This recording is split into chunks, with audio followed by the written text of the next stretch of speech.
Okay, so welcome to our September meeting. A lot of new faces, or a couple new faces, and a lot of familiar faces. Got 4 pieces on the docket.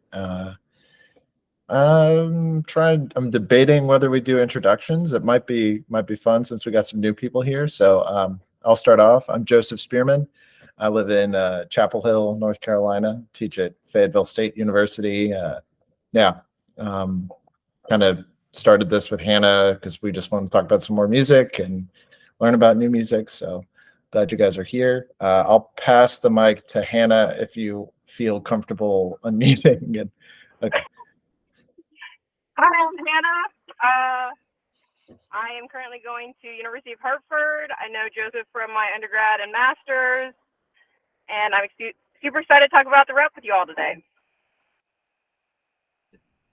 So we'll just pass the microphone over to let's go with Lewis, one of our staples here. Yeah, I will be less stapley today. I'm gonna turn my camera off and start doing dishes because I spent all morning creating 40 theory worksheets. My name's Lewis. I teach music theory and percussion at High Point University and at Winston-Salem State. Also in North Carolina, also friend of SOCI, friend of Texas. So happy to be here. I'm realizing that I might be the only person on this call that didn't go to SOCI at any point. So maybe I'm too old. So I also didn't attend SOCI. Okay, great. I get mistaken for a SOCI alum, which I take as a huge compliment. Amazing. Let's go with I'm just gonna call on you like the teacher I am. Graham, you're up next. All right, I'm Graham. I'm from the North Texas area and recently moved to Miami. I'm doing my master's at Frost right now. And yeah, that's all I've got. Sweet. How about Mackenzie?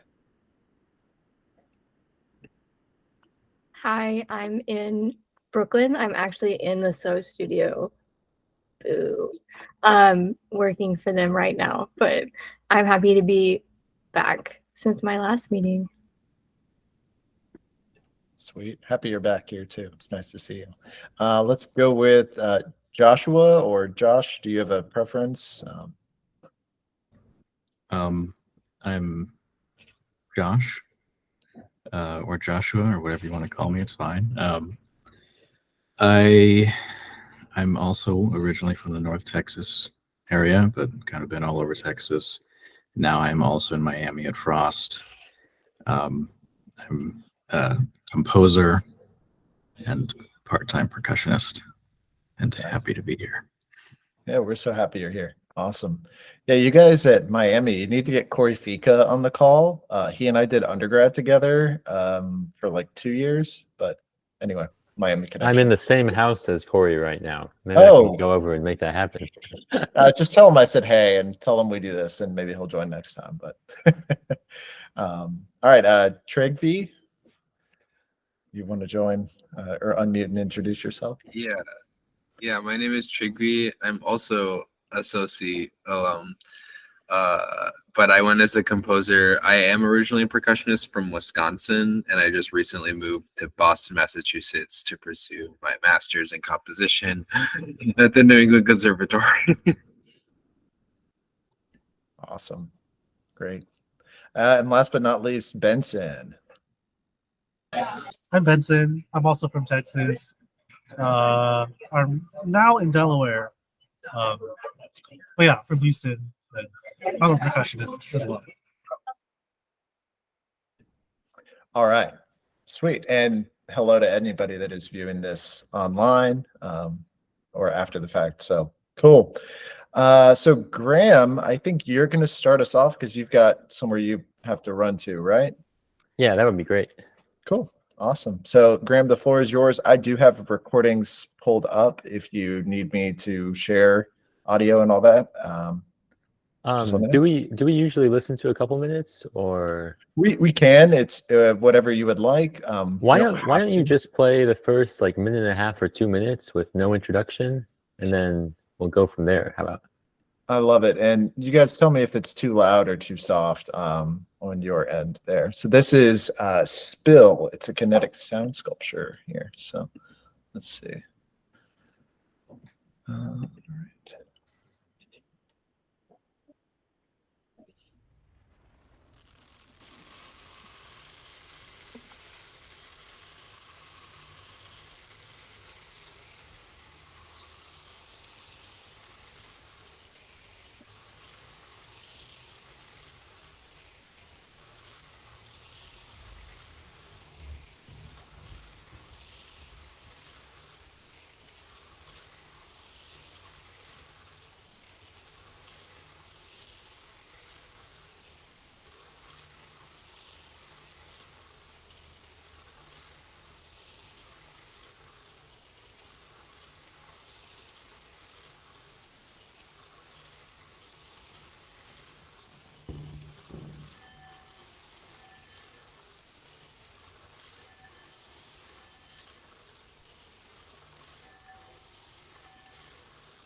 All right.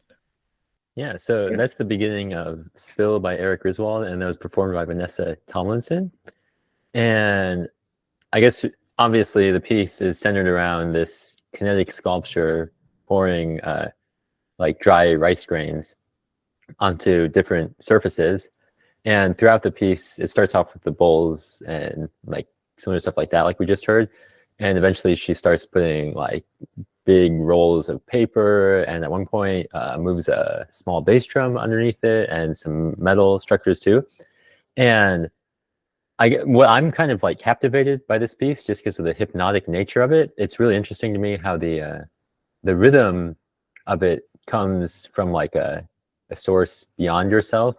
You know, you're not like affecting it, or I guess you started technically, but any rhythm. And then it's really curious to see how eventually, as she's like moving around the different objects, the rhythm changes and you can like sort of control the rhythm, but it's always a little bit asymmetrical in that sort of situation. But and so that's kind of my first like impressions of the piece. The other thing is with a lot of these sort of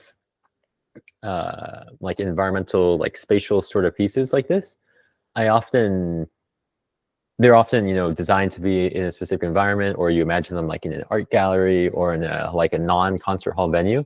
But I would actually be really fascinated to hear this in like a perfect sounding concert hall, just because of how fragile all the sounds are. Like I love how soft and fragile the beads of rice sound on the objects, and I think that would just be fantastic to hear with like, you know, just like the best reflective acoustics you could have. So that's my first like thoughts about the piece. I also wanted to kind of bring our attention. I chose this piece. I don't know very much about Eric and Vanessa, but I also wanted to draw attention to their Clocked Out ensemble. It's an ensemble based out of Melbourne. And that's not, Vanessa teaches in Melbourne for like the last 20 years and runs like a whole bunch of new music events and happenings there. And this Clocked Out ensemble creates really creative and like interdisciplinary, intercultural art and music. They have several albums out. I need to go listen to more of their stuff and figure out more of what they do. But oftentimes it's not, you know, concert hall pieces, but it's kinetic sculpture, environmental sounds. They do a lot of things with like sea creatures off the coast of Melbourne and that sort of thing.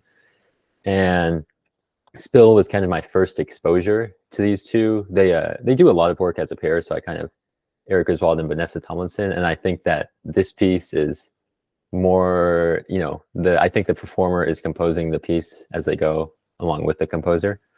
And so yeah, I just wanted to give a shout out to Clocked Out and see if anyone else has any thoughts about this sort of thing. I think this is super cool. I showed this to Alex earlier today, my partner, who's also a percussionist, and she gasped. And then we scrolled forward a couple minutes and she gasped bigger. And she was like, "This is my Cocomelon," which I am allowed to quote her on. But the thing that I really like is that it inverts the relationship of I am a percussionist and I am moving a mallet down and an instrument is stationary, whereas you are not in control of the thing that's moving downward, and you are changing, I guess, the surface that's being played. It's kind of like if you were trying to play a marimba solo by only moving the marimba under swinging mallets. So I think just on that level, it's such a neat, like, half of the equation that we never get to think about. So I love that about this. And thanks for bringing this to our attention. I didn't know about any of this. Yeah, I love that thought about, now, don't give too many ideas about playing a marimba though, and how you can play a marimba. But but yeah, that's kind of, it's very backward, and the sounds just feel so fragile and so intimate, because that's kind of all you have command over as a performer, is what the sound surface is. You don't have nothing about how hard you're striking it or what implement or that sort of situation. So thanks, Lewis. Are you anybody here familiar with percussionist Greg Stewart? He's on faculty at the University of South Carolina. Go Gamecocks! And he has a 72-minute long album called Ricefall 2 that he put on with Michael Pissarro. I think I'm saying that correctly. And it's 64 separate tracks of rice falling on objects. And it's the second part of a trilogy of discs and, like, I guess, collaboration that Greg Stewart and Pissarro have put on together.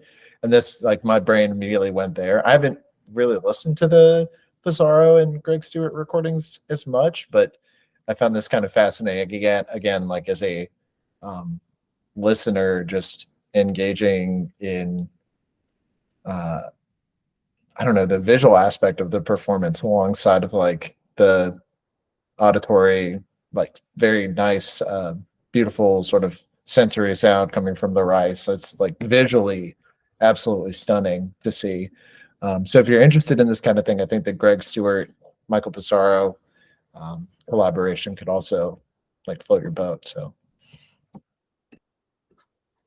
I really like the visual too. That was something else that I clocked, is I have been toying with this idea of the idiom of, like, a pendulum swinging, especially in, like, reactions to art and reactions to art, and thinking about pendulum swinging and thinking about real life metronomes, like in the Ligeti. I'm blanking on the title because I'm washing dishes, but the 100 metronome piece and on pendulums. And so I really love this aspect of it too. Just, like, seeing the rice swing from side to side is so neat. I had a thought about that actually related to the pendulum thing, because I was thinking about how when they had the bowls and the different, like, notes and things that were happening, it created, like, this sort of almost melody that was, like, minimalist, because you were going one way through the notes and backwards through the notes, and then all of these objects and things were not made specifically for musical purposes. They were made for, like, other purposes. And so having all of these processes that were non-musical make music was really interesting, because then I was thinking about, like, if it sounds like music we like, then, like, where are we just hearing natural phenomena and trying to find those things and make music and instruments to replicate what we hear in nature? Or is it, like, just something about the quality of all of those things being non-musical, making music that's very, I feel like, similar to what we would enjoy listening to was an interesting thought. And just finding out like the origin of the types of things like consistent pulses or tuning systems or whatever, like why we are attracted to those things. And maybe that has something to do with this piece if it's at the intersection of those two things.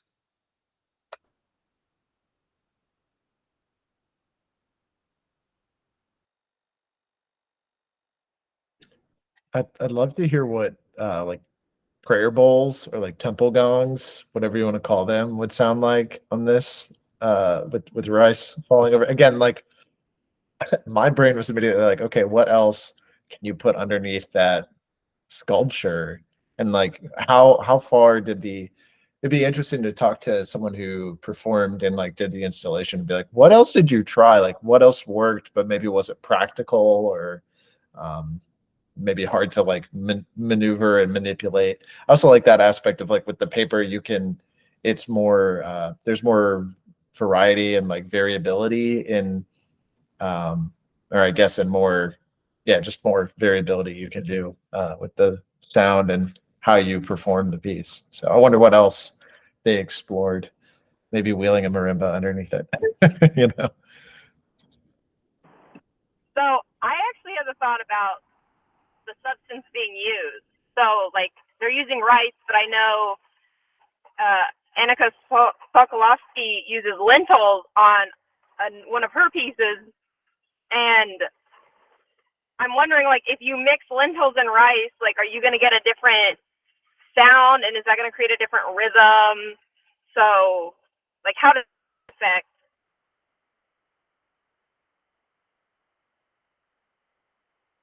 Yeah, I agree because it's it's just like whenever we change implements or sticks, it affects what we're going for. And this reminds me a little bit of, I know Annika often does like the banjo pick tapping on vibraphone and that sort of thing. And like her music, I feel like she would be the person to put a project like this together and sort of expand this out to just with the like fragile quality of sound and everything. That's a good connection. Well, and also with it being food and, the regional or like cultural aspects of rice versus lentils versus your other desired grain. Like it sounds like a joke that boomers would make in the orchestral percussion talk group of like, oh, should I use long grain rice or should I use brown rice? But like also, should we use long grain rice or should we use brown rice, or do you mix it? Do you like kind of taper it throughout the piece? Like it is a really fun question to like keep exploring.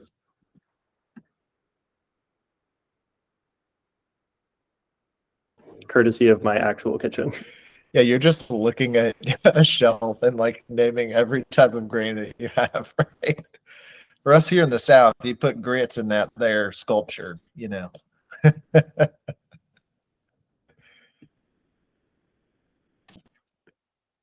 I think the another connection to make from this is with Ania Lockwood. I know Vanessa Thomason has worked with her before, and they have some collaborations, and it's a little bit different, but the idea of like percussion instruments and sculpture sort of intertwining, I think is like a big part of this piece, and that's just another topic to explore about, whether like percussion is something that happens in time or it's a physical thing that lasts forever or decays over time, and that sort of situation. This could be because eventually the rice runs out and the sculpture stops swinging as far, and so it all kind of tapers down to an end, and how that relates to like other things in art and life.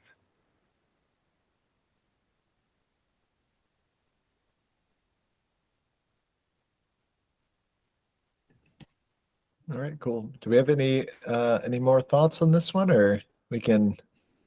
This is fascinating. I'm so glad you brought this in, Graham, because it's very different from anything else we've like broached in this so far. Thanks. Yeah, I figured the Soci reunion group would be the best people to share this with. Very cool. Well, if there's no other thoughts, I guess we can wrap up on this one and move on to our next one. I guess we can always like revisit things too. Like if something comes up, but I guess that hasn't happened yet. Cool. So I've got two that I'll present today. Benson, you can go next if you'd like, or I can jump in, whatever you want to do. Yeah, sure. Okay. Uh, okay. Do I have? Is there a possibility that I can do screen share, or does it have to be? You should be able to screen share. Just when you go to present, make sure that you hit the share audio tab if you're going to share audio. So. Okay.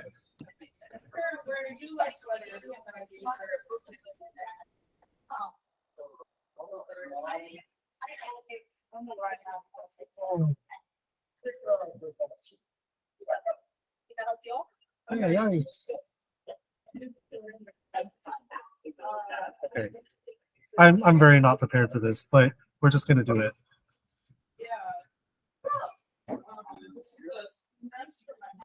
Can y'all see? Is it? It should be my Spotify. Yes, we can see Spotify. Oh, awesome! Yeah. Yeah. Unfortunately, this one, there's only one video, but you can't really see anything. Yeah. So this piece is called Chameleon Music, and I really enjoyed this piece because it my undergrad teacher, he came from like the Oklahoma University like era of like percussion orchestra when they were kind of doing that stuff back in the like 80s or something, 80s, 90s. Actually, that's my teacher, Blake Wilkins, right there. Shout out to him. But yeah, so this piece is called Chameleon Music, and it's a vignette, or just like this piece is composed after a story. Basically, it's very silly, but it's kind of cute. So basically, there's this lady that lives in the forest, and she has a grand piano there, and then she just likes to play music. She's like secluded. She's just living her life. And in the forest, there's lots of chameleons that live there. And whenever she plays like Mozart in particular, the chameleons are like entranced by her and her playing, and then they kind of like they get drawn towards her music. But then she'll stomp, and every time she stomps, it like scatters the chameleons. So that's basically what this piece is about. So you'll hear like little snippets of Mozart, and like there's 4 Mozart piano sonatas that the composer Dan Welcher like superimposed. The beginning, I'll give you a little bit of kind of like, it's just kind of like setting the scene. There's not really Mozart in there, but then when the Mozart comes in, it's really cool. And you'll hear the stomp and the scattering. Okay, so the beginning, I'll just play a little bit, just kind of getting the vibe.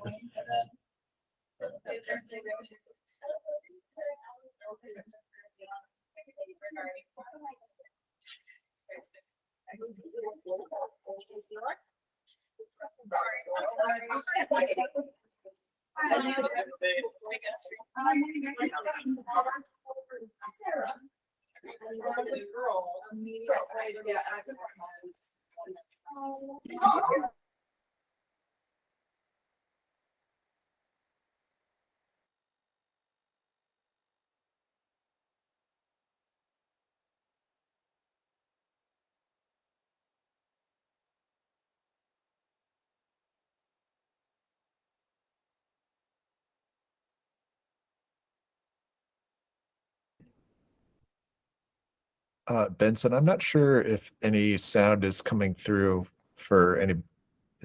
Does anybody hear sound? Okay. Yeah, that's okay. I know the recording itself on Spotify is pretty soft, so maybe mixed with the background audio, it's maybe giving you a little trouble. I can share it on my end if you give me a timestamp to start at. Sure. Yeah. Yeah, I was just at like 1:30. Okay. Let me stop sharing. Okay. There we go. You guys should be able to see my Spotify there. No worries. we hear that?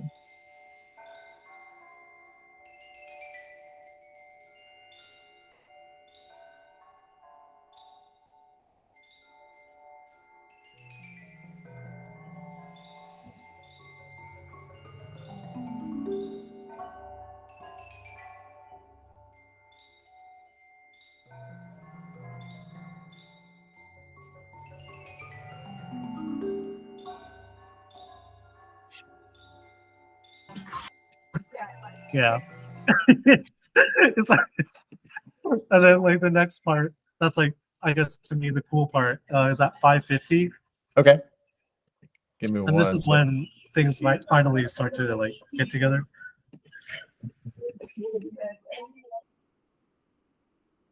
Okay.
Is that good, Benson, or do you want me to keep playing? Let's see.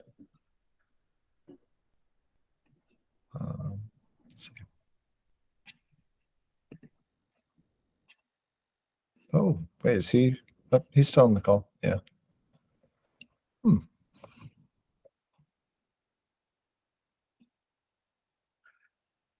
Okay. Well, Benson, we will await your return. I don't know how familiar are you guys with the OU percussion? Oh, there you are.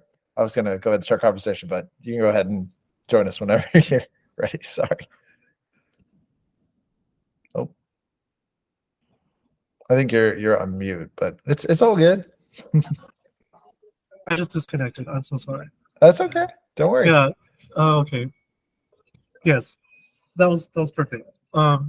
Yeah, I just thought that it was cool to like present those these little like snippets, and like at the end, like all of them were on top of each other, and like they didn't quite work, but they didn't quite work, but they also worked. Um, it just kind of like gave a really nice bit of friction like in my head of giving expectation and kind of like fucking with it. And yeah, I just thought it's really cool. And I also like programmatic music too. So when I have that image of like really like this is what the scene is supposed to be, like it really portrays that scene really well. I just think it's really clever. Have you played this piece? Is that how you know it, or? Yeah. Okay, cool. My underground, we were very like much like percussion orchestra kind of stuff. Nice. So that's how I first got exposed. Yeah, I'm glad that you are bringing this to our attention because I feel like, I don't know about the rest of y'all, percussion orchestra was not necessarily something that was brought to my various educational experiences. Not always, I should say a couple times, but you know, yeah. So thank you, Benson. I'll stop talking and let anybody else jump in.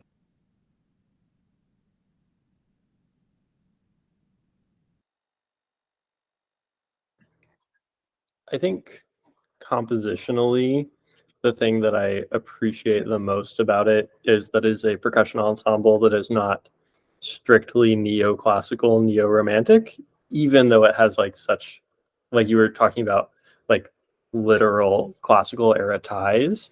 If I'm thinking about something like Palace of Nine Perfections or like any Erica Wazen or like Stained Glass, any of that kind of crew, it is just like it's an orchestra. There's a melody and a harmony and chimes. And like we're gonna have those three things and nothing else. So I do really appreciate that it's like a little weirder and more frictiony and more fractured. And I love collage as an art form, and especially in music, there's so much use for it. The one thing that kind of gives me pause about this piece in particular is nothing about the piece, but about Dan Welcher. I don't know if y'all are familiar with this, but Dan Welcher did resign after credible sexual assault allegations at the University of Texas after like several years. And I'm looking at the Daily Texan, which is kind of the local paper at UT, and the statement from then director of the School of Music was that the process concluded and the university determined that there was sufficient evidence that he violated UT's policies on sexual harassment. So it's not just that like there are allegations and it's cancel culture, but he resigned before he was fired.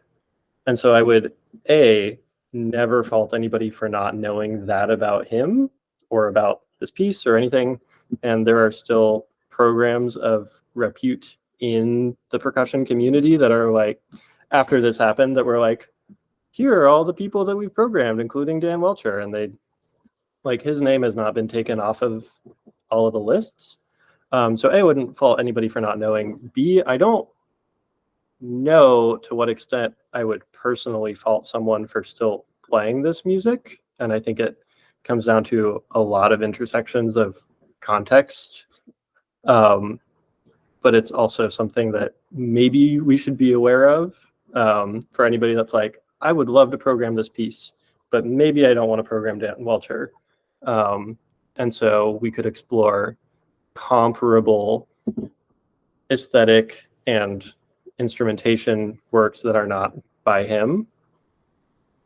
But I just didn't want anybody to come away with that and not know that about it, because it's UT and it's close to my heart. I'll pause if anybody else wants to talk. Yeah, I had no idea. I'm so sorry. Thank you for bringing that to our attention. Yeah. I'm kind of glad that you brought it so that way now we know. Yeah, so on the subject of maybe finding something else that fits the vibe of the Dan Welcher, or just let's just say percussion orchestra. Let's just talk about this for a second, if you guys don't mind. The OU percussion press history is like kind of fascinating because this was like is maybe still / was their like baby, and they were putting out so much music every year and doing all these recordings. And this piece kind of like when I first was listening, I was like, oh, I love it because it's kind of a different version of well, it reminds me of Manus Scroll by Christopher Dean, although this one is way more tonal. And Manus Scroll, I was like, where does this chronologically work out? Manus Scroll was 1984, 1983, and this one's 1987. And I say that because Manus Scroll is the first OU percussion press piece that was not completely like tonal, maybe not as much in like the neo-romantic, neoclassical kind of vein of composition for a percussion orchestra. If you guys don't know, it's a serial work. I should say it's a Christopher Dean piece. If you didn't know that, I'm sorry.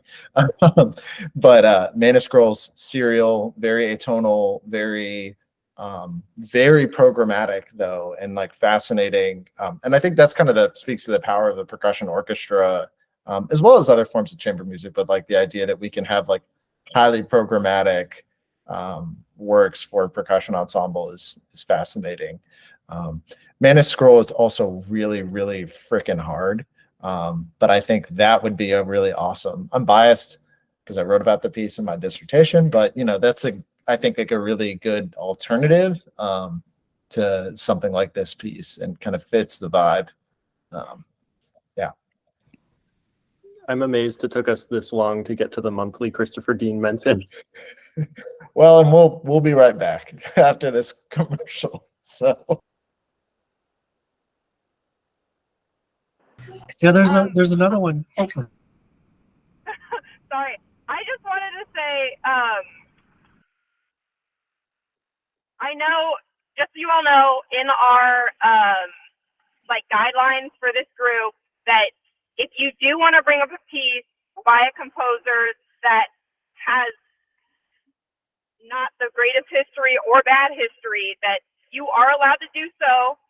Just know that we are going to, if we know about it, we are going to say what's going on.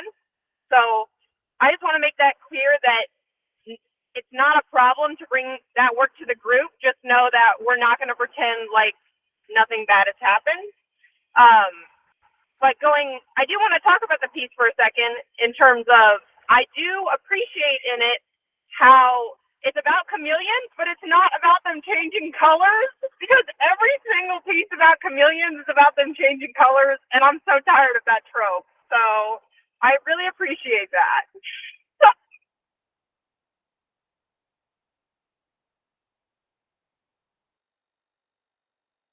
Yeah, I mean, I also I do appreciate that purposeful, like not subscribing to that trope too.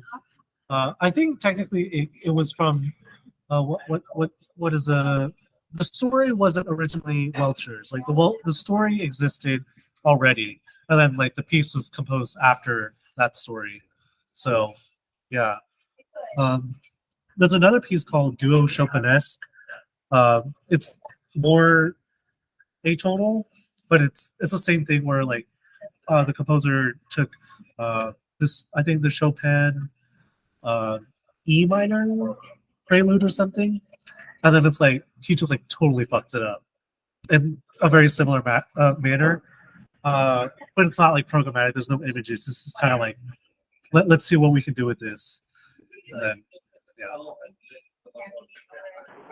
Could you drop a link to that chat so we can look at it after this? Sure. Yeah. Are y'all familiar with Michael Gordon's rewriting Beethoven's Seventh Symphony?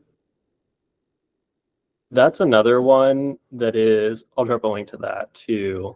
But it's just another kind of wild transformation of classical music. And I just think that public domain is so cool, and public domain art is such a good way to acknowledge influences rather than like, oh, I'm writing for orchestra, but it has nothing to do with Beethoven, because like, yes, it does. It has to kind of, almost by definition at this point, even if you're going to try and ignore it, everybody else is going to find ways to relate back to it. Or you're going to compose a new 4-note motive and be like, someone's going to be like, oh, this sounds like Beethoven, because it's a 4-note motive, because it's so ubiquitous. So just on the subject of dismantling previous composers' works, I think that's a really good case study.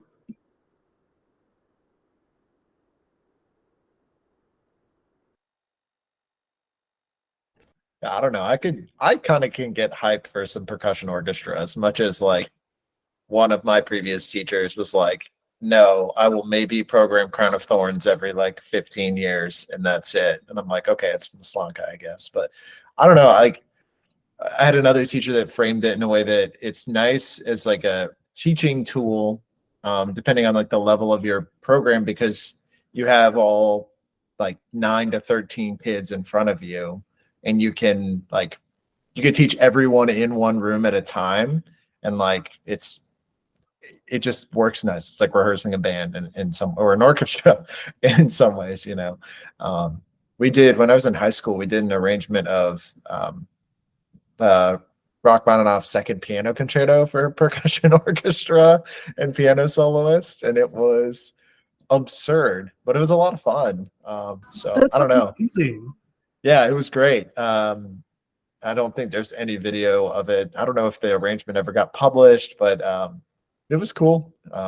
We had a junior in high school that played the piano solo, and it was, I think I remember it being like sick, and it was probably fine, you know. But I don't know. Percussion orchestra, I think, is something that, like, unless you're in like a OU or I don't really know, Benson, wherever you did your undergrad, it sounds like you guys did percussion orchestra. I don't know many places that do it like frequently, but I kind of would be interested if I had more numbers to do some of that myself. So, but yeah.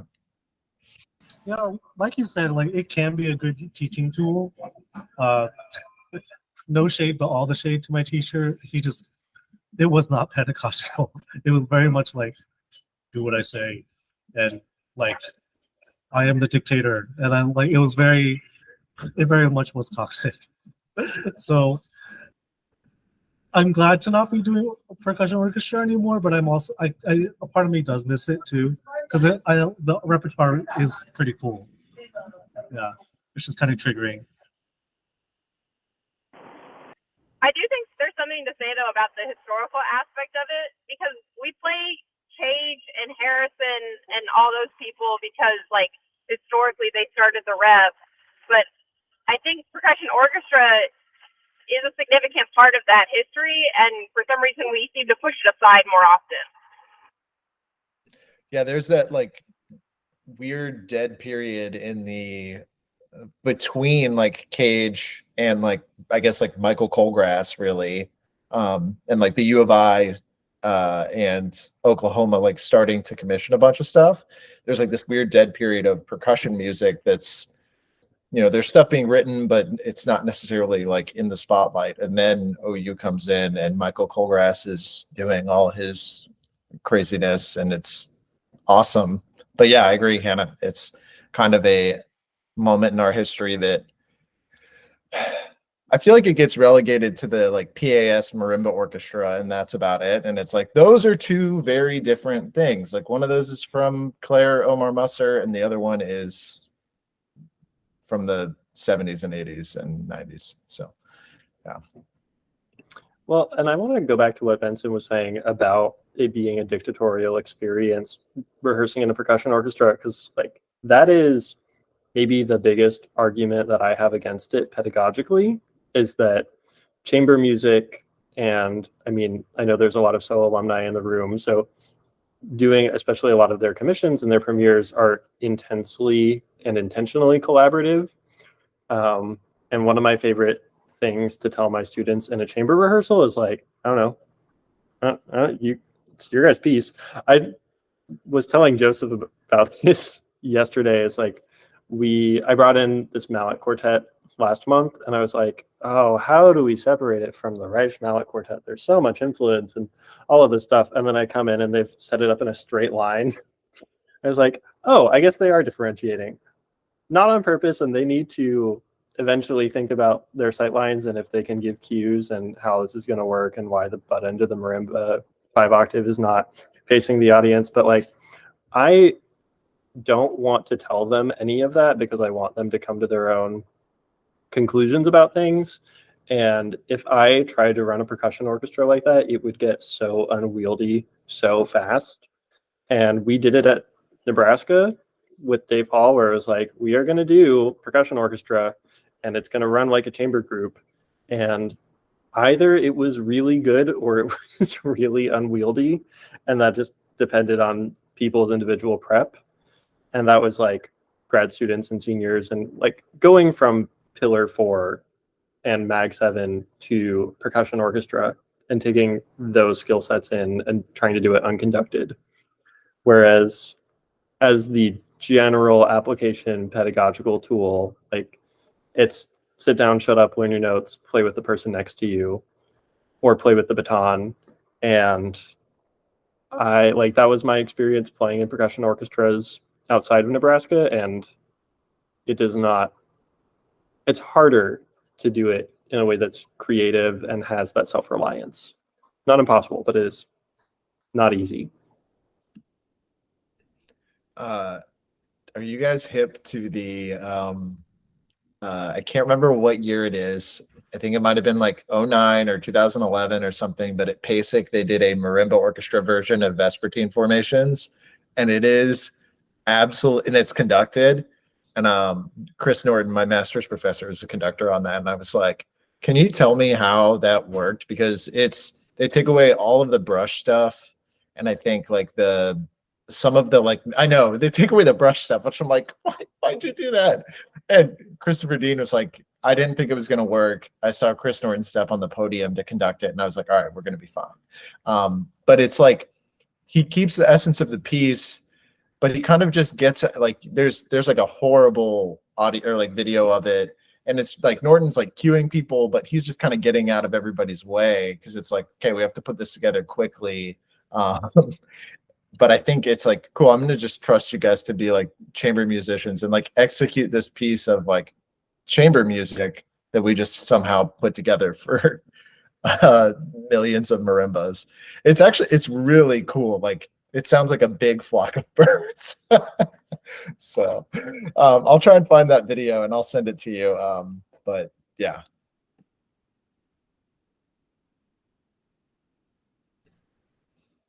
Cool.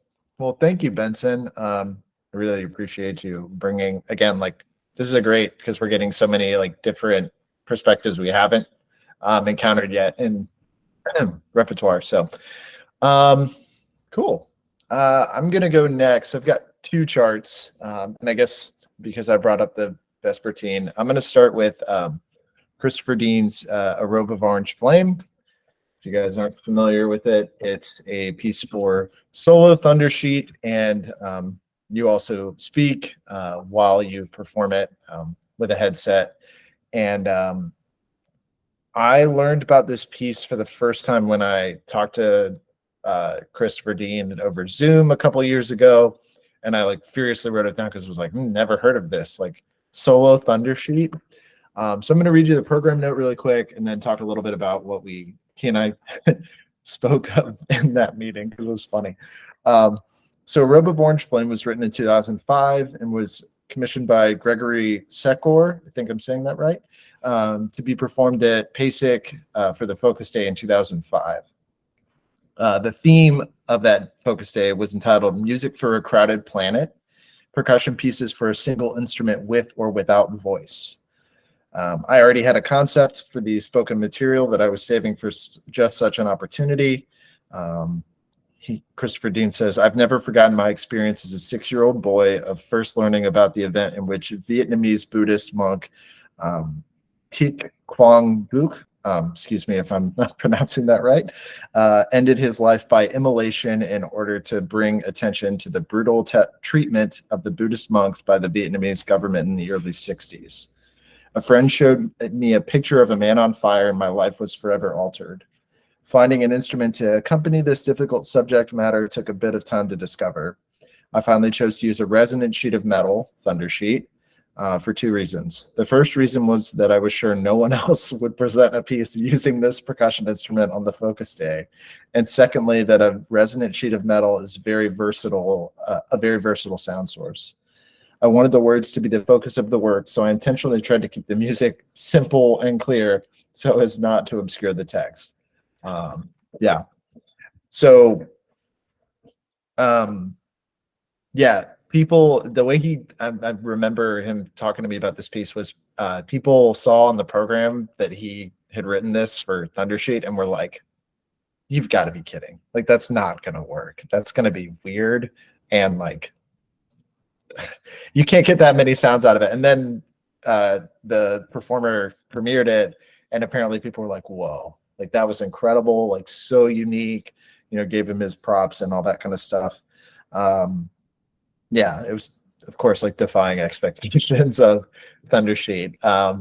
So yeah, the notation is pretty elaborate, pretty specific. I'll just show a little bit. He actually gives you indications for every single technique, every single mallet.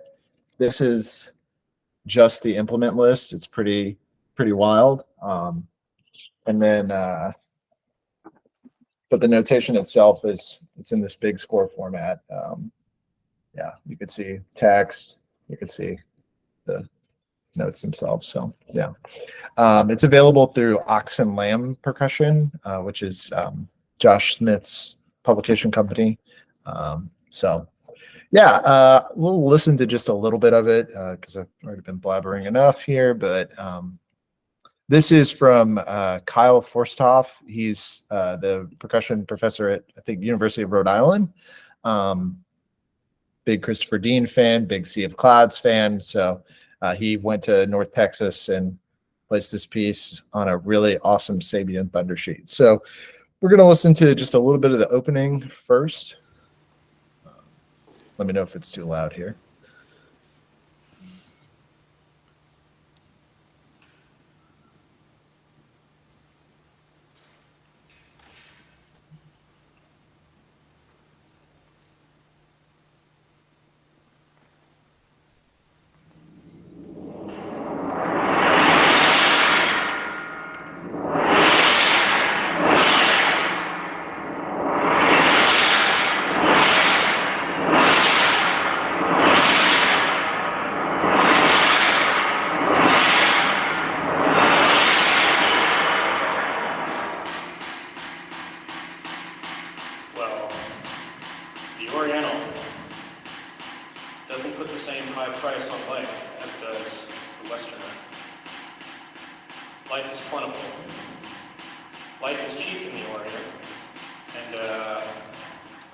Get NFL Sunday Ticket and watch your favorite NFL teams' out-of-market Sunday games live.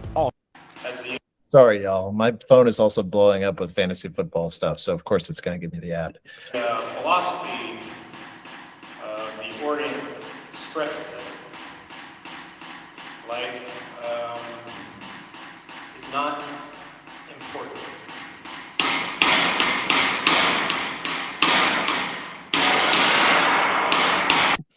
I'm going to jump just a little bit to, let's see, the third movement here. I was 5. I don't remember what day it was, but it was that day once, and it was upon a time.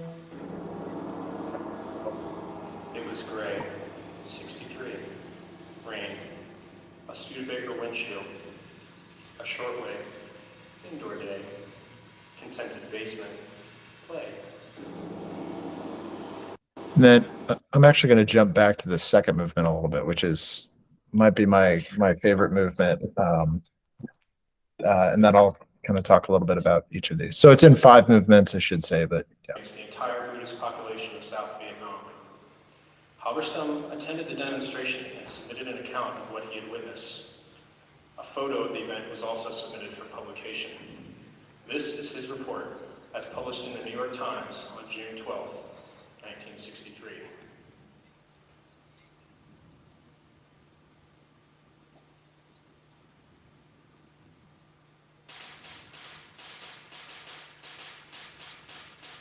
I was to see that sight again, but once was enough. And I'm just going to leave it there. Yeah, so I don't know the exact origins of the text itself, if Christopher Dean took actual text and put it into this piece, or if it's something he created based off of other texts or accounts. But that those examples kind of give you a few or most of the treatments for how he incorporates text into the music. I should say in the third movement, it's not indicated to sing. The score indication is spoken with an innocent, childlike tone of voice. Ellipses indicate a breath length pause. But I think the singing aspect of it kind of evokes that childlikeness in the performance. Along with that, some of the text is in block form where you read it maybe while you're playing a rhythm or continuing to play a rhythm, and then others are rhythmically precise and written out, as in the second movement.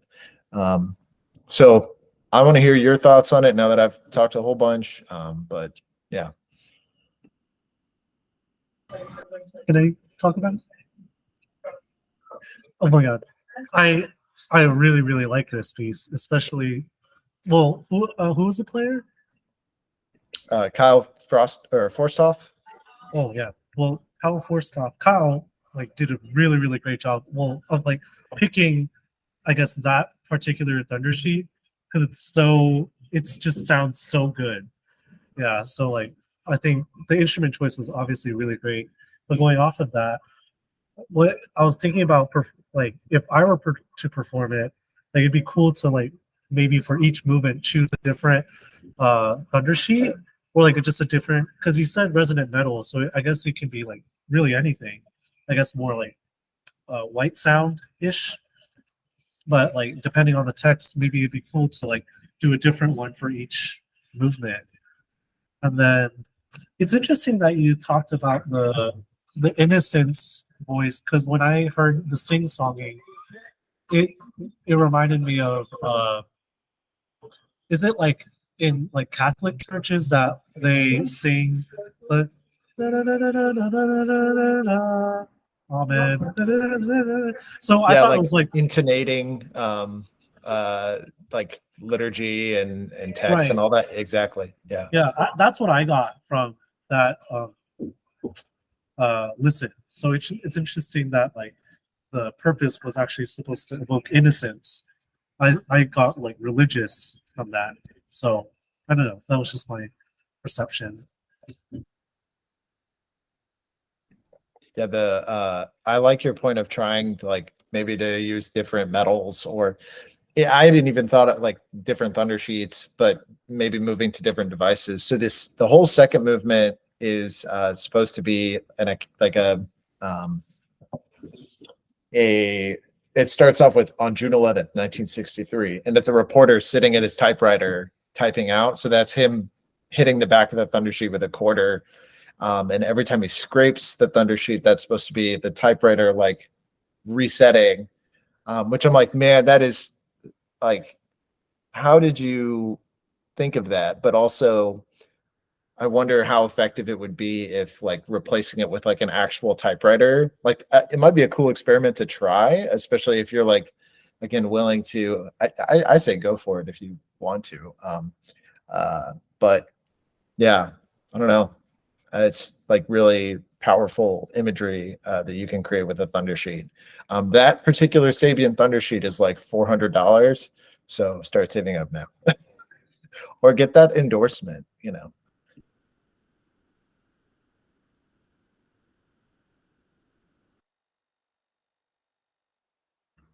It just shows how broken my brain is because I was like, that's actually not bad for a thunder sheet. Yeah, you got to go to Joanne Fabrics to get your thunder sheet. Yeah. Just come borrow from So. I'll set you. Oh, that'd be great. Yes. Yeah, exactly. I think full set. I love the typewriter etude of that. I was familiar with the piece. My friend Ben Armini played it for his grad recital at Nebraska, and so I knew it was supposed to be a typewriter, but I 100% red typewriter from that performance. Like, it's spot on. It's amazing. Yeah, I know. I mean, I have the advantage of looking at the score a little bit. And I should highlight, like, there's a spot in movement 5, where Kyle like takes the thunder sheet and like rests it. I don't know if he like clips it to his chest or just rests it on there, but the way he mutes it and plays it, it almost sounds like some kind of like war drum or some kind of like very low pitched drum and whatever implement he's using. And it's like really powerful, the repetition between it, and he goes up and hits the frame. It's like really cool, and like I think speaks to Christopher Dean being like, hey, I wanted to keep the music simple and really focus on the text. I'm like, yeah, I get that. But also I'm looking at the score and I'm like, this looks like it'd be really hard to execute just with all the implement changes. And some of it is pretty intricate and dense at times. But yeah. I think too, like, this is the exact opposite of what I said about chimes last month. Whereas, like, when I hear chimes, I only hear chimes, and it takes away my ability to like focus on the music. My cat just hit her toy. When I hear this piece, like, every time he plays the thunder sheet with a different sound, it just makes me think of something that is not a thunder sheet.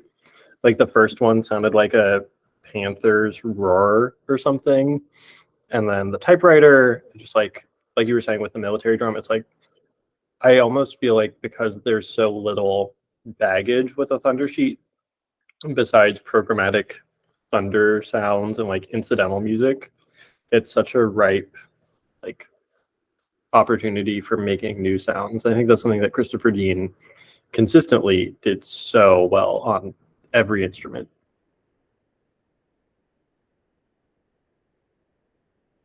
Yeah, I agree. I should have done what I did when I talked about the marimba concert from Smith Publications and like found the Focus Day program, because I'm sure you can find it, and using that amazing, brilliant archive tool that PAS has set up that definitely has no problems. It's a great organization. I love PAS. I make it before you log in. I have to log in 6 times before I can use that archive tool. But I'll find the Focus Day program, because I'm curious what else was on there, what other instruments were represented, and like if there's any other, because I don't know about you guys, but like 10 years, like 2013, when I first got into undergrad, I was like, I think the first like percussion and text, or like percussion and spoken word thing that I experienced was pretty early in my undergrad, but it was Mark Applebaum's like Gone Dog Gone, or Go Dog Go, or Gone Dog Go, whatever it is. And even then there's like, it's, kind of buried within the instrumentation and all the like body movements that you have to do.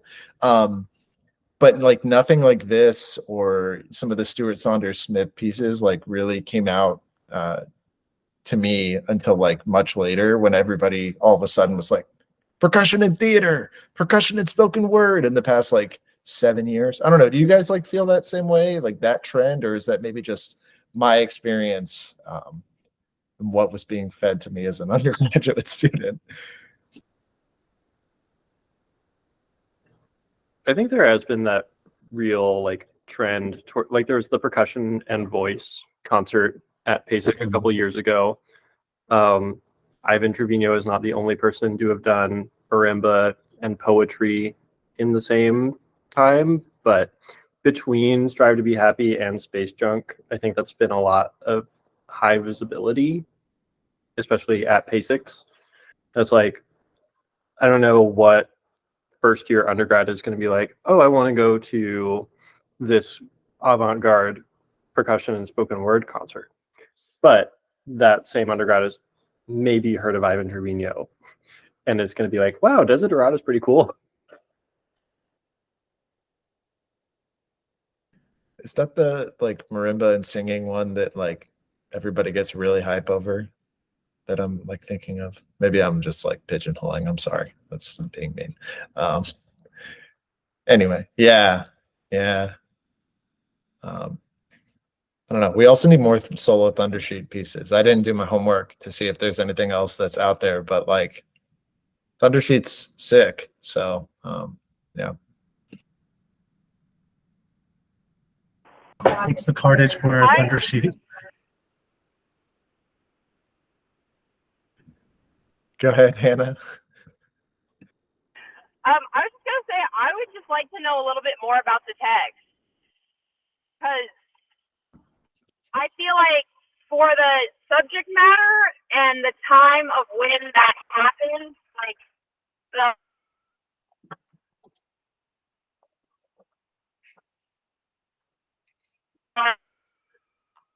Yeah.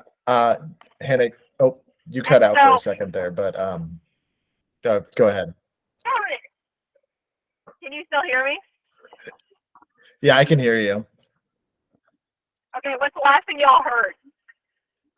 You were like the subject matter of the text and like when it came out, or when maybe what it's like the time period it's about. Yes. So I think that for like the subject matter and the time period of that subject matter, that the vocabulary is appropriate, but I feel like nowadays, like some of the vocabulary used is inappropriate. And what I'm not saying is that the work should not be performed as is. I'm just wondering, like, I think all of us probably know somebody that was in the Vietnam War or experienced it, and like we all kind of understand the context of that time. But I kind of wonder for like future performances with like younger generations, if like more of an explanation would be needed for the text. Yeah, I would say definitely. There is again, didn't do all my homework. There's a historical note in right before you get to the meat of the score here. It says the Associated Press submitted a brief initial account of the event on June 11th, 1963, which appeared in the New York Times that same day due to the 12-hour time difference. Halberstam's own reports appeared in print on June 12th and 13th, and Malcolm Brown's photo of the event became immediately iconic. The text of the typewriter section of Movement 2 is an adaptation of Halberstam's reflections of the event from his 1965 book, The Making of a Quagmire, America in Vietnam During the Kennedy Era. And there's a citation there. But I think what you're getting at is really important. So like in this case, like just printing Christopher Dean's like program note is like not enough for your audience member. And like what extent you go to, I mean, I think you can even argue like putting in a disclaimer and saying like this piece engages with like a very graphic historical event and contains like language is totally appropriate, especially from that very first line of text being what it is. So yeah, I support that and say like you need to give background. Yeah. I'm glad the score has that little thing about the history. I think that's really important. Yeah. Again, I wish that there was, and maybe I don't know, I might reach out to whoever and be like, hey, like, is this text original or not? It sounds like it is. Like Christopher Dean might have come up with it himself, studying primary sources, of course, but I won't put words in his mouth. So I'm going to say that I trust you since you did your dissertation on Dean, but I actually have the feeling that the first two movements were actually from the report, and that after that was his recollection of it. Because yeah, the actually, first line, yes. it just sounds like something that would be in a news article or would be like the title of the news article back then. Yes. So the very first the first three lines of or portions of text are not lines, paragraphs of text. The first one is a quote. They're all quotes Should have said that. So glad you pointed this out, Hannah. The first one is from General William Westmoreland of the United States Armed Forces. I don't know what branch. And he's the one that uses the phrase, well, the Oriental. And then the next one, which is dictated as being spoken in a stately voice, is from President Dwight D. Eisenhower. And the last one is from the president of South Vietnam. So, yeah. So it's also like even more elements of theater because you're asked to embody all of these characters. But I think providing context for here are the characters within this piece of music, or like the quotations come from these sources directly, I think is a good way to provide that context for your listener.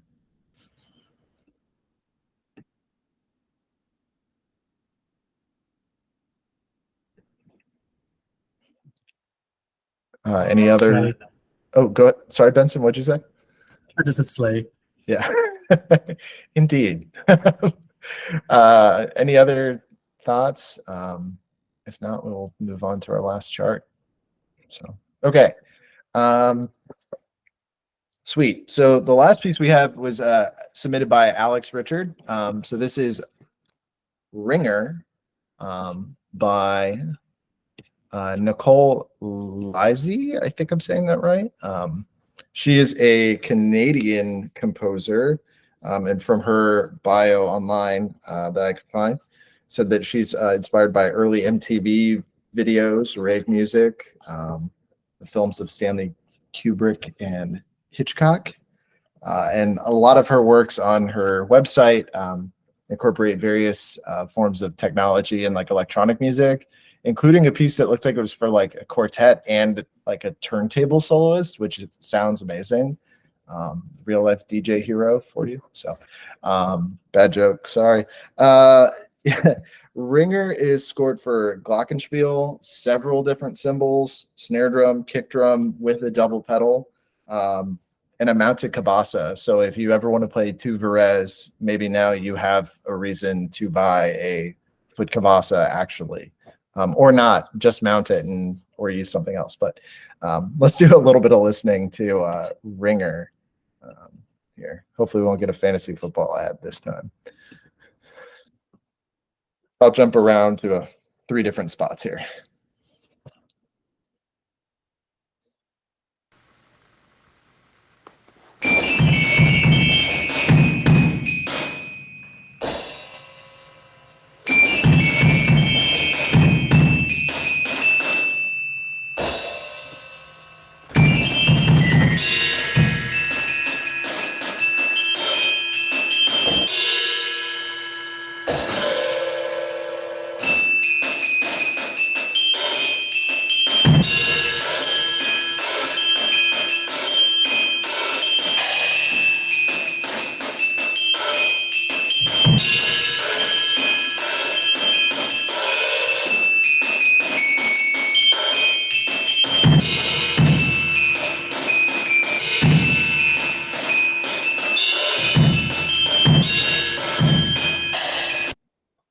Yeah, I'm going to jump to about 3 minutes in here.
And then one more stop here.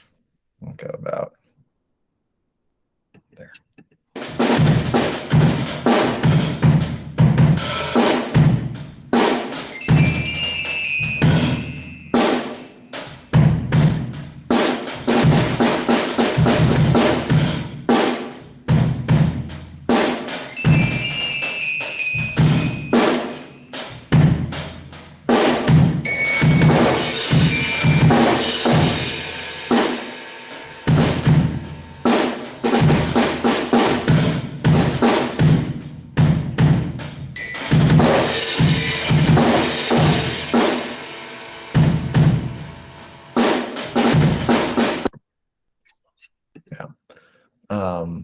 Cool. So this was my prepping for this was my first time encountering this piece. So I'm curious what you guys have to say. Has anybody played this before, by the way? I should ask. No? Okay. There's like a perusal score online and it's really cool. So yeah. Thoughts?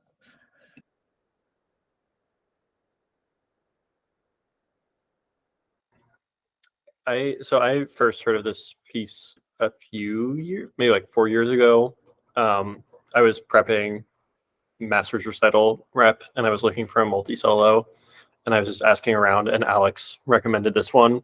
I was like, well, I just did Post Lightened by Alexis Lamb, which also is a drum set and glockenspiel piece.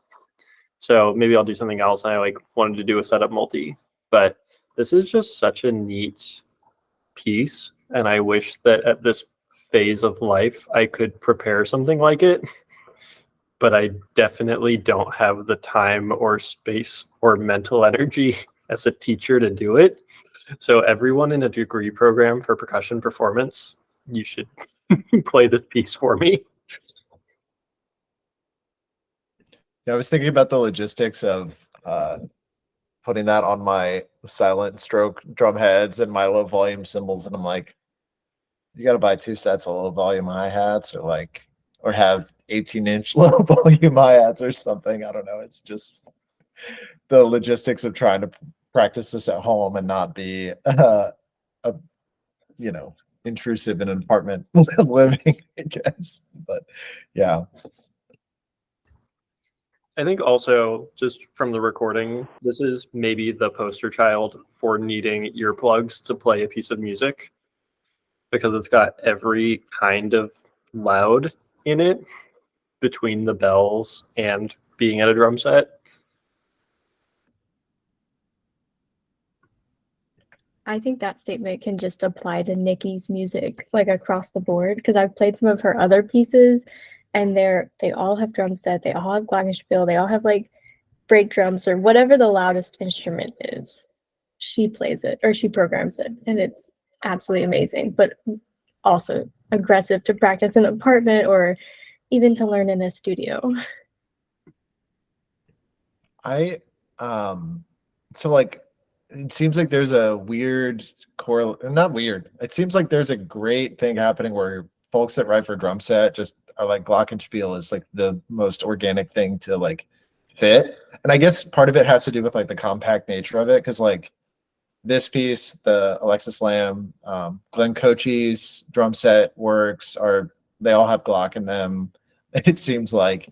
And I found myself in this piece that like thinking of balance between like the voices. I was like, this instrumentation just kind of takes care of balance like automatically. Like you don't have to worry about balancing Glock and cymbal. I'm sure you do, but like not really compared to like if this was like cymbals in vibraphone or cymbals in marimba, and I found that like I was like, is it balance of 2 voices or 3 voices? Because I feel like the hi-hat in itself is kind of its own, like it has like this weird melodic and like highly rhythmic material that I think works with the glockenspiel better than almost any other instrument. It might just be like this recording and this iteration of the piece, but like I love the relationship between the hi-hat and the Glock on this chart a lot. So I would also wonder if we could have like balance of 1 voice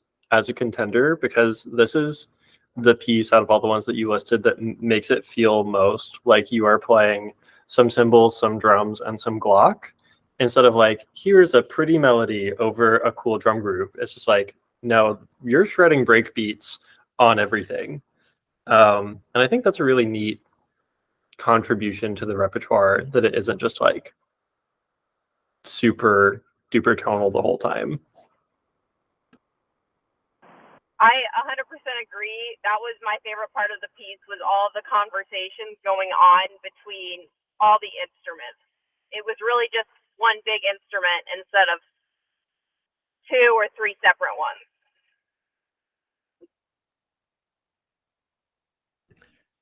Did in the perusal score, did anybody happen to catch that it's dedicated to this the Commissioner Ben Reimer, but it's also dedicated to Steve Gadd? And that's like in parentheses at the bottom of like the second page. It's like, and Steve Gadd. And I'm like, oh, okay. Like, I wonder, like, I love that, but I'm also like, where did that come from? I guess, I don't know. Yeah.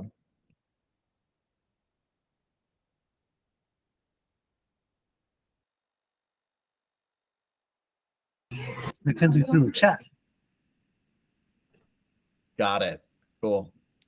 I also love how little snare drum there is in this. Like, you occasionally will get like a drum groove, but it's like, it is way more about like cymbals and Glock and like kick drum.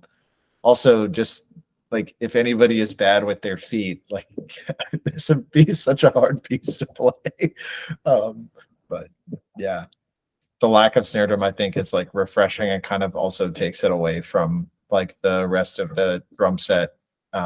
Well, this kind of like drum set and repertoire, which is cool. So I guess I think that it's also. Go ahead, Vincent. I think actually that's a really interesting point that you point out, because I guess in the context of everything, the snare drum is the shortest sound out of everything. Like the glockenspiel obviously is like the longest, and along with the cymbals.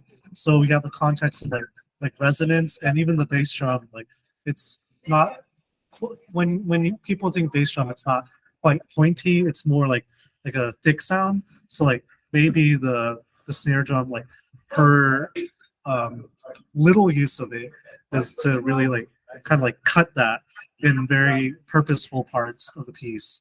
Because I guess when I was listening to this, like I think I have to listen to more of it to understand it, because I didn't really think that I didn't really catch that. But now that you pointed that out, I'll have to listen to that more.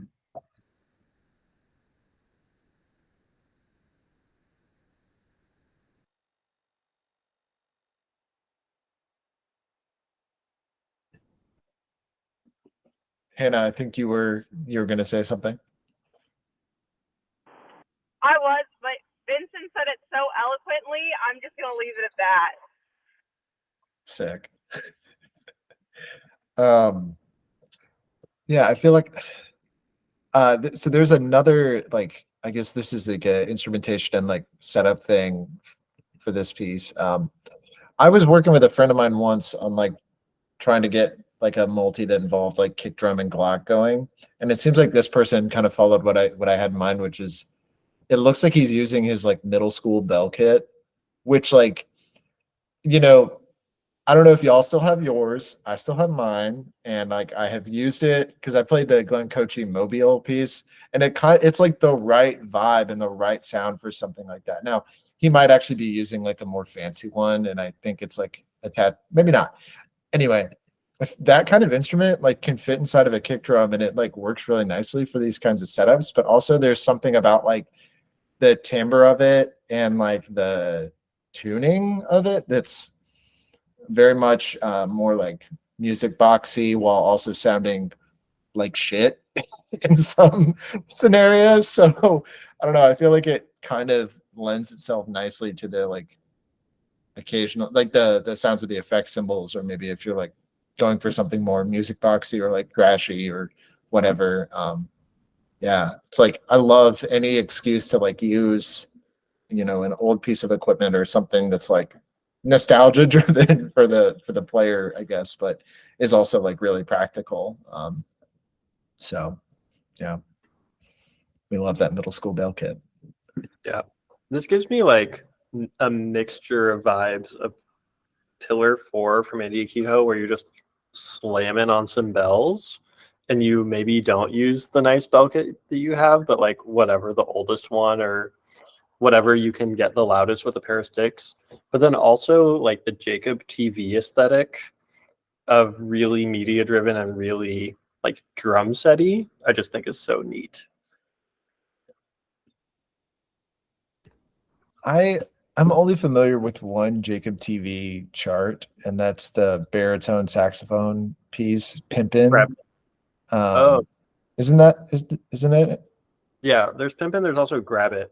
Okay, I don't know Grab It, but Pimpin' is pretty sick. Does Jacob TV have like percussion pieces? Yes. So this is wild. I will fill out the Google form, but consider this my submission of Grab It for next month.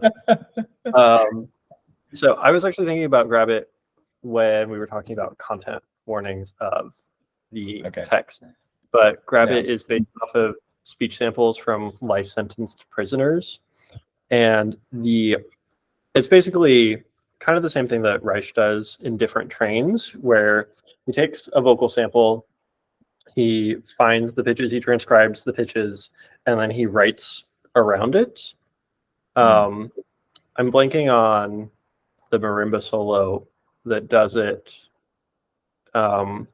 with the New York Senate speech about gay marriage, but same kind of thing. But Grab It has a percussion. It's written for tenor sax, and then it's available for all these different instruments. And Brad Meyer had, I think, maybe commissioned a multi-percussion arrangement of it. That's like, it's for tenor sax and boombox, but you play the tenor sax part on vibes or marimba or something, and then you can purchase optional additional like bass and drum set parts to play as an ensemble with the tape. And the Brad Meyer version is all of those in one. So it's like drums and bass and melody with the tape, and it's kind of a lot and not the version of it that I would want to play. I would rather do like the tenor sax version transposed. But yeah, I'll submit that piece for next week because it's really sick. Now I got to go dig through the 4 billion YouTube videos that Brad Meyer has to find his recording too. Cool. It was so funny too because I found it via Jacob TV, and I was like, "Oh, I wonder who this percussion arrangement is for." And it was Brad Meyer, and I was like, "Of course." That's why I didn't see it. It was just, it's somewhere in the feed. Okay, another question that I have, because this is something I've been thinking about selfishly. I wanted to ask this of the group. Is that so many pieces for drum set that are drum set solo are either a multi-percussion or stupid hard or have electronics or are all three. And this piece is like not something that I would be able to give to any of my students ever. Probably the Glenn Kochi stuff too, I would not be able to give to any of my students ever. We don't really have the facilities to do electroacoustic work, so we can't do anything off the Evan Chapman album. So if anybody has recommendations for drum set solos that a freshman or sophomore in undergrad could play, my DMs are open. And I am trying to find jury pieces. I'll ask around. Yeah, I'll ask around. I'll do the same. I've been kind of wondering. Oh, actually, so I have one recommendation, although it has electronics. Now that I think about it, Adam Hopper has like a collection that's available on C. Allen called Wheels Up, and like I have it. I might actually have a scan of it. I can send you to peruse, but it's like 4 or 5 different like separate pieces. They're all like 2 to 3 minutes in length, I think.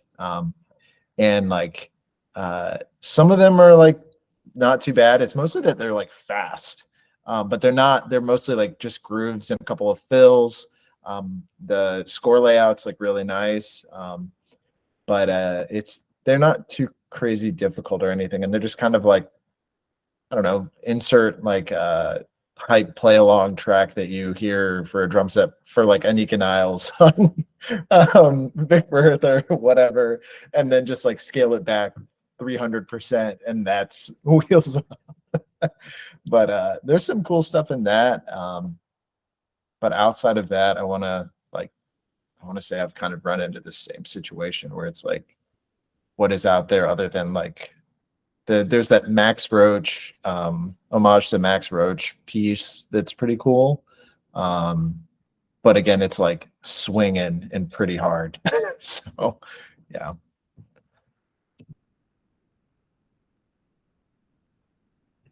But also people need to play more, like I need to play more drum set, but people need to play more drum set pieces because drum sets like so people to write important. some music and get paid. Yeah. Yeah. So Cool. Just thought I would bring that up as we are talking drum set solos, because so much of this occupies like a certain level of player or a certain level of institutional support that you have speakers in your drum set practice room and not a drum set in your shared with all the music majors practice room. yep. Which I'm grateful that we have a drum set even in the practice room. Even if people keep tilting the snare drum and taking the toms off, I'll stop. But I don't know.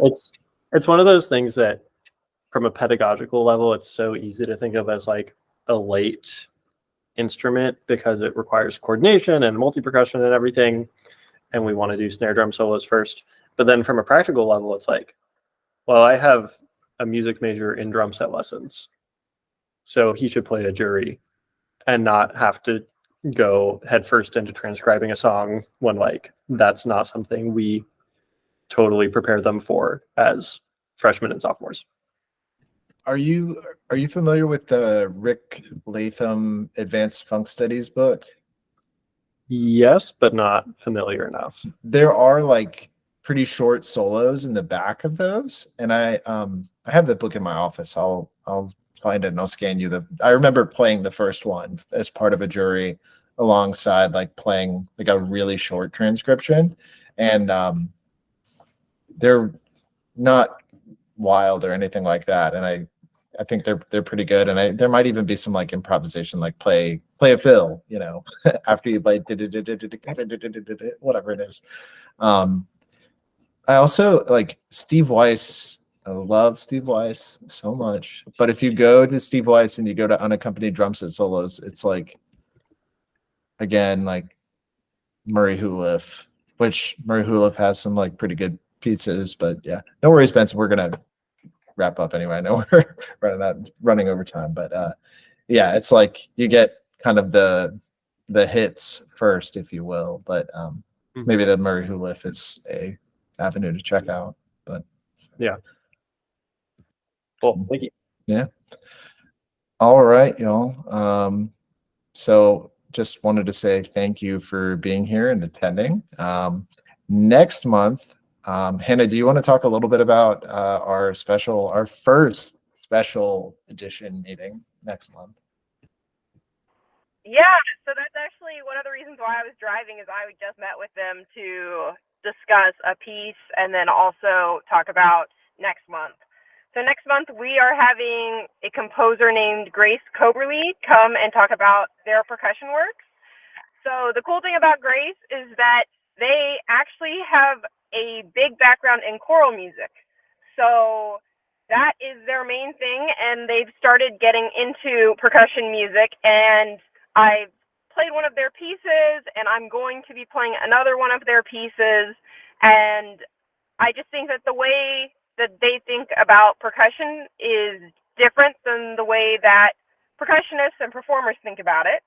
And so I'm excited to have them come in and talk to us about how they think about their music. And they're excited as well to come and talk to you all.